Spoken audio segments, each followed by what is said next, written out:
ललित नारायण मिथिला विश्वविद्यालय के अधीन अंगीभूत महाविद्यालय मारवाड़ी महाविद्यालय दरभंगा में समाजशास्त्र विभाग एवं संस्कृत विभाग के संयुक्त तत्वाधान में एक दिवसीय राष्ट्रीय संगोष्ठी का आयोजन किया गया। कार्यक्रम की शुरुआत दीप जलाकर एवं वंदना से शुरू किया गया। इस अवसर पर बड़ी संख्या में शोधार्थी, छात्र छात्राएं, शिक्षक एवं कर्मचारी उपस्थित थे। मुख्य वक्ता के रूप में मिथिला विश्वविद्यालय के स्नातकोत्तर समाजशास्त्र विभाग के विभागाध्यक्ष डॉक्टर शाहिद हसन उपस्थित थे। वहीं उद्घाटनकर्ता के रूप में सीएम कॉलेज के प्रधानाचार्य डॉक्टर फूलो पासवान उपस्थित थे। स्वागत अतिथियों का स्वागत पुष्पगुच्छ एवं मोमेंटो देकर किया गया। मिथिला विश्वविद्यालय समाजशास्त्र के पूर्व विभागाध्यक्ष डॉक्टर गोपी रमन प्रसाद सिंह भी इस अवसर पर उपस्थित थे। उद्घाटनकर्ता के रूप में सीएम कॉलेज के प्रधानाचार्य डॉक्टर फूलो पासवान एवं मुख्य वक्ता के रूप में मिथिला विश्वविद्यालय समाजशास्त्र के विभागाध्यक्ष डॉक्टर शाहिद हसन ने इस सेमिनार के संबंध में विस्तृत जानकारी दी। दरभंगा दर्शन न्यूज से मनोज झा। यह प्रतीत्य समुत्पादं प्रपंचोपशमं शिवं देशयामास संबुद्धस्तं वंदे वदतांबरम्। कहकर गया है अपने समाजशास्त्र विवेचना में उनका सिद्धांत पढ़ाया जाता है। कभी हम लोग छात्र थे समाजशास्त्र के, तो पंडित उग्रनाथ झा जी का समाजशास्त्र का परिभाषा एक पुस्तक थी, उसमें हम लोग पढ़ते थे। उन्होंने लिखा था सामाजिक संबंधों का जाल है, ये पढ़ाया जाता है बच्चे को। अभी भी अकस्मात मेरे चंबर में कोई समाजशास्त्र के विद्यार्थी पहुंचता है और जहाँ देताव दिखाता तो मैं कहता हूँ समाजशास्त्र की परिभाषा बताओ। मैं कहा यार जी ने क्या कहा था, तो घबरा जाता है। कोई विद्यार्थी अगर पॉलिटिकल साइंस का पहुंचता है तो मैं कहता हूँ प्लेटो ने क्या कहा था समाजशास्त्र के बारे में, जरा बताओ। कोई आता है मैं इकोनॉमिक्स का विद्यार्थी हूँ, तो मैं कहा ठीक है जरा माल्थस का सिद्धांत बता दो, तो हो गया। आज का जो मौजूद विषय है, जो विचारणीय विषय है, सांस्कृतिक पुनरुत्थान में आधुनिक भारतीय विचारकों का योगदान। तो यह विषय बहुत ही गूढ़ है और बहुत ही मार्मिक है और व्यापक है। इसको कहाँ से स्टार्ट करूं? तो जहाँ तक पूर्ववक्ता और उद्घोषकों ने कहा था कि मेरा विषय मैत्री रहा है, मैं आपको आप सबों को यह विनम्रता के साथ स्वीच कर दूं कि मैं भी समाजशास्त्र में मास्टर डिग्री किया, इतिहास में मास्टर डिग्री किया। चाहता हूँ जहाँ सांस्कृतिक और संस्कृत की बात है, जहाँ मिथिला का सुग्गा से लेकर के पनभरनी से लेकर के घसकटनी से लेकर के चरवाहा तक संस्कृत का वाचन करता था, वो भी एक संस्कृति का दौर था। इस मिथिला में जहाँ शंकराचार्य जहाँ करके स्वयं पराजित होकर के लौट कर गए, पुनर्जन्म लिए, पुनः आए और द्वैतवाद और अद्वैतवाद का उन्होंने मुख्य रूप से उसकी विवेचना की है। बुद्धम पासवान जी, पूर्व जी डॉक्टर जी सिंह जी, डॉक्टर चौरसिया जी, सुनीता कुमारी, अच्छी बातें कही हैं। मैं आपका जो समय दिया गया है 20 मिनट, उससे कम ही बोलूँगा, समय ज़्यादा नहीं दूँगा। डॉक्टर फूलो पासवान ने सोसाइटी की चर्चा की और कहा कि समाज सामाजिक संबंधों का जाल है। ये शुरुआत, ये सोसाइटी जिसको मैकाइवर ने प्रस्तुत किया पुस्तक को, सोसाइटी तो ब्रह्मांड में आया जब मानव आए, जब मानव का जन्म हुआ तभी से सोसाइटी बनी, जहाँ 2 और more पर्सन्स जमा होते हैं, इंटरैक्ट करते हैं, अंतरक्रिया करते हैं, सामाजिक संबंध बनाते हैं। इस स्ट्रक्चर के अंतर्गत, रिकॉग्नाइज स्ट्रक्चर के अंतर्गत तो समाज तो बनना है।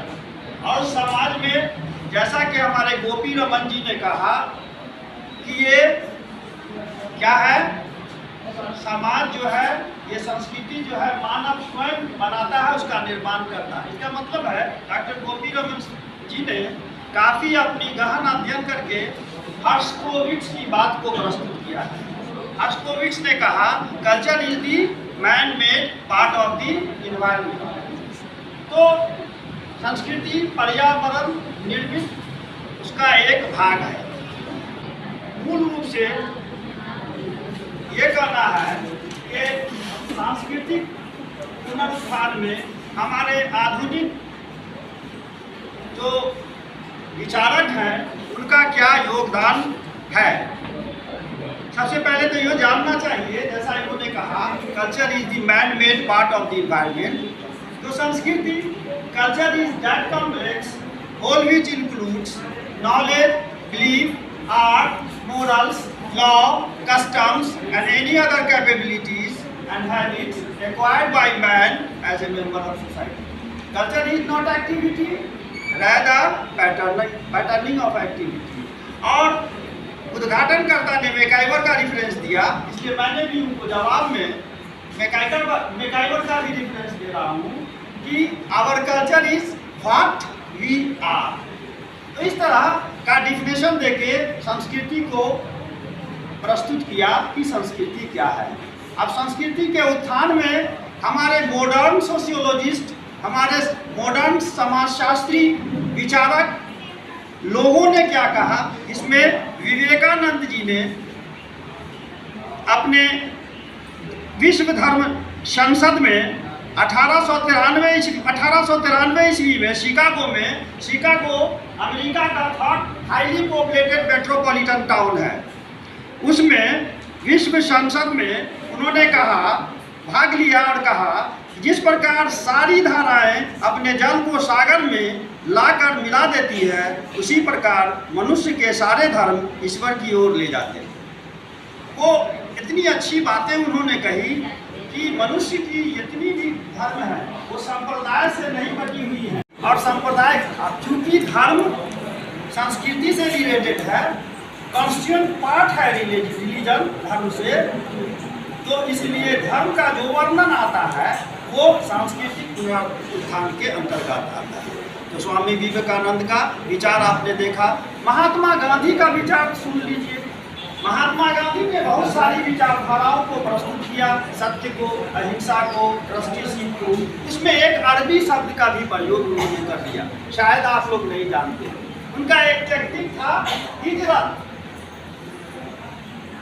फूलो पासवान जी हिजरत का माने जानते होंगे, इसलिए कि ये मुस्लिम संप्रदाय के बीच ज्यादा रहे हैं, इसलिए उनको उनका इंटरेक्शन अधिक महसूस हुआ है। हिजरत का अर्थ होता है movement from one place to another place, movement, एक जगह से दूसरे जगह जाना।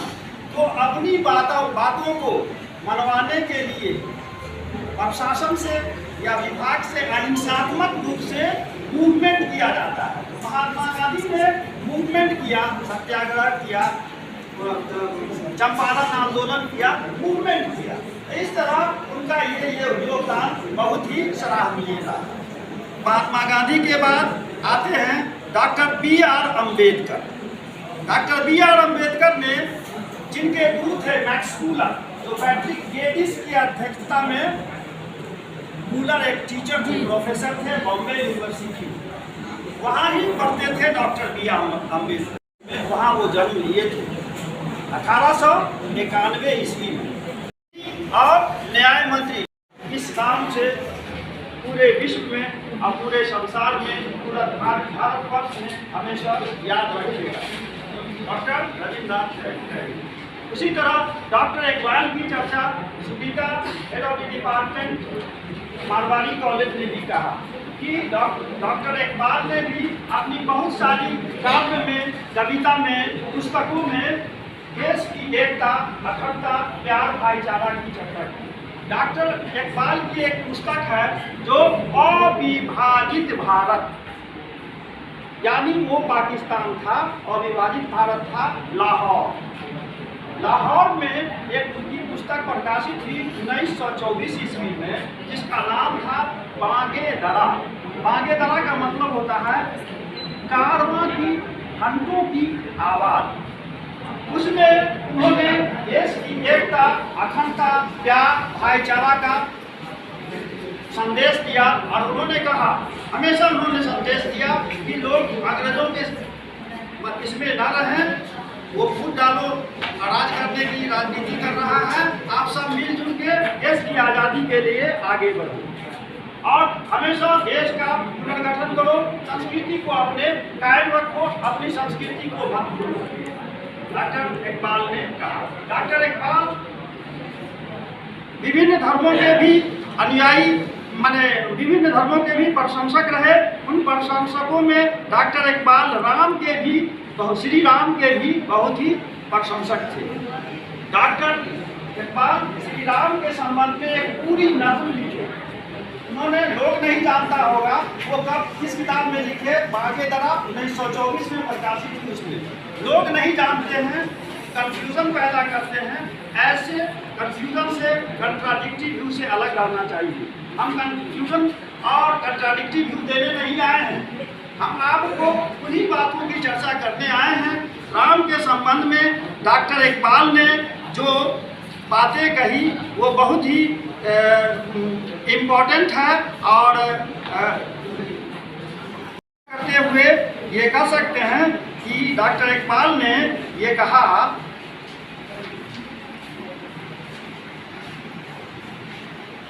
हाँ, डॉक्टर इकबाल रामायण का भी उर्दू रूपांतर करना चाहते थे। अपनी लंबी बीमारी के कारण 1938 में 5:15 पर उनका डेथ हुआ। 1938 में जब ऑल इंडिया लाहौर था, तब 1938 में डॉक्टर इकबाल का डेथ हुआ। वो रामायण के काफ़ी प्रशंसक थे।